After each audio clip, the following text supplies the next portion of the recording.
Greetings, YouTube. Today I'm going to be linking to a blog post that deals with the Plan B one-step emergency contraception, along with discussing the Bill and Melinda Gates Foundation's plan to put up a prize for a new design of condoms, and France's recent decision to pay for abortions in their country and make sure that birth control is available for all teenage girls between 15 and 18, free of charge, without parental consent. Now, one of the most important things I can convey in this video, and I'm hoping that you will have listened this far in, is that the Plan B one-step form of emergency contraception is just that. It's emergency contraception. It is contraception. It works within the first 72 hours on either an unfertilized or a fertilized egg that has not implanted. If an egg has implanted, this will have no effect whatsoever. But if the egg has not implanted, fertilized or otherwise, it will help to further the exit of said egg, preventing an unwanted pregnancy. And it really is that simple. This is just like any other form of contraception. It prevents an egg from implanting. And if an egg doesn't implant, you don't have a pregnancy. Now, I know there are people in the world that say as soon as an egg is fertilized, well, that's it. That's a human being.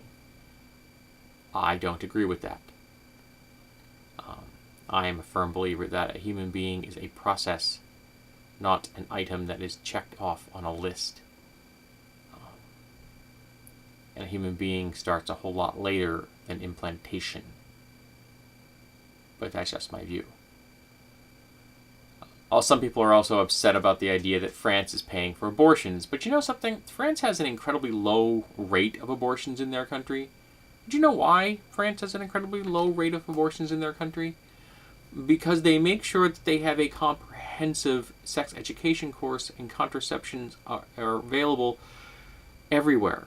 And now, there are no limitations on the ones that are available for teen girls, which is excellent.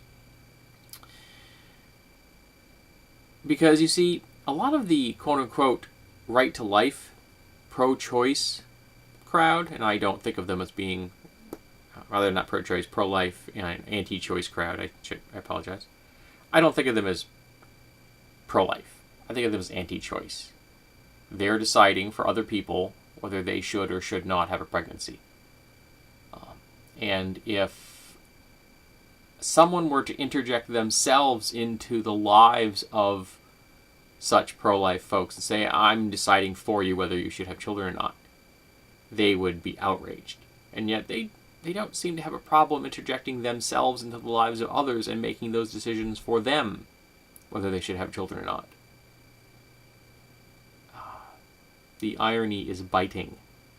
That kind of cognitive dissonance is astounding. But I have said for quite a while now that this isn't about preventing abortions. Because if they were really 100% interested in preventing abortions in America, they would make sure that we had the most thorough and comprehensive form of sex education this world has ever seen. We would make sure that every child at the age-appropriate time would know as much as possible about human reproduction. And when they became teenagers, would know everything possible about human sexuality, so that they could make informed, wise decisions about their own sexuality, to make sure that they do not become pregnant or acquire STIs, sexually transmitted infections. But this isn't about preventing abortions. This is about controlling women's sexuality, about demonizing any form of sexual expression that these social conservatives don't approve of. It's always been about that. At one time, marriage was about property rights, flat out. A guy came to a family and said, hey, I got 15 cows. I'd like to marry your daughter. And the father looked at the cows and said, hey, those are pretty nice cows. Okay, here's my daughter. Thanks for the cows. And that was it. The woman had nothing to do with it at all. And there are social conservatives in America today that like that model. They think it's a good idea. I don't.